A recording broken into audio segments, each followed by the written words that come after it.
بسم اللہ الرحمن الرحیم۔ دوسری طرف مدینہ کے 75 مسلمان جیسے ہی اپنے شہر میں پہنچے تو حضرت محمد صلی اللہ علیہ وسلم نے مکہ کے مسلمانوں کو ہدایتیں دیں کہ وہ اپنے گھر بار چھوڑ کر مدینہ کی طرف نکل جائیں اور وہاں پہنچ کر انصار کے گھروں میں سکونت اختیار کریں۔ مکہ کے مسلمان چھوٹے چھوٹے گروہوں کی شکل میں اپنا آبائی شہر چھوڑ کر مدینہ کی طرف روانہ ہونے لگے، اور انہوں نے یہ احتیاط بھی رکھی کہ قریش کی جماعت ان کی ہجرت سے باخبر نہ ہو سکے۔ لیکن مکہ جیسے شہر میں جہاں سب ایک دوسرے کو پہچانتے تھے، کچھ لوگوں کی اچانک غیر حاضری بہت جلد دوسروں کی توجہ کا مرکز بن سکتی تھی، اور ایسا ہی ہوا۔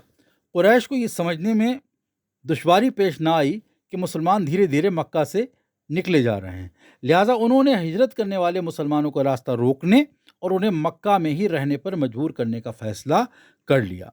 انہی دنوں کی بات ہے کہ مسلمانوں میں سے 3 آدمیوں نے، جن میں ایک حضرت عباس رضی اللہ تعالیٰ عنہ بن ربیعہ اور دوسرے 2 بھائی حضرت امیہ اور حضرت ہاشم بن عاص تھے، یہ فیصلہ کیا کہ ایک ساتھ مکہ سے نکلیں۔ لیکن جس رات ان لوگوں کو ہجرت کرنی تھی تو حضرت ہاشم بن عاص اچانک غائب ہو گئے۔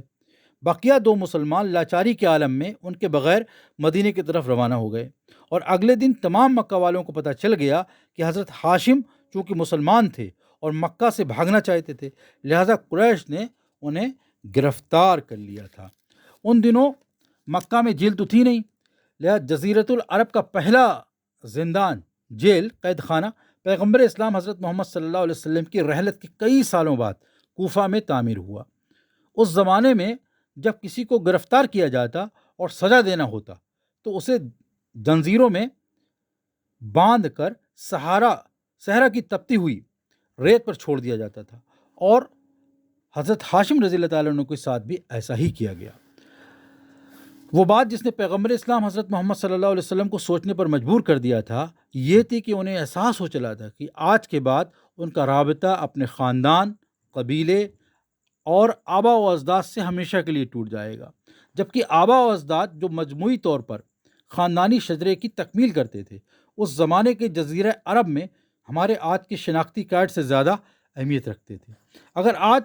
ہم اپنا شناختی کارڈ کھو دیں تو دوسرا حاصل کر سکتے ہیں، لیکن اس زمانے میں جب کسی کا رابطہ اپنے خاندانی شجرے سے ٹوٹ جاتا تو ایسا تھا جیسے وہ اپنی شناخت کے علاوہ اپنے تمام سماجی اور معاشی حقوق سے بھی محروم ہو چکا ہو۔ خاندانی شجرہ اور قبیلہ در حقیقت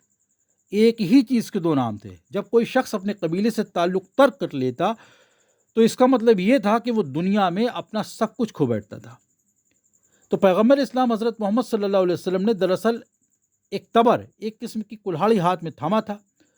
اور اس کی مدد سے صرف اس لیے خاندانی رشتوں کو کاٹ ڈالا کہ اسلام کو ترقی اور عروج حاصل ہو۔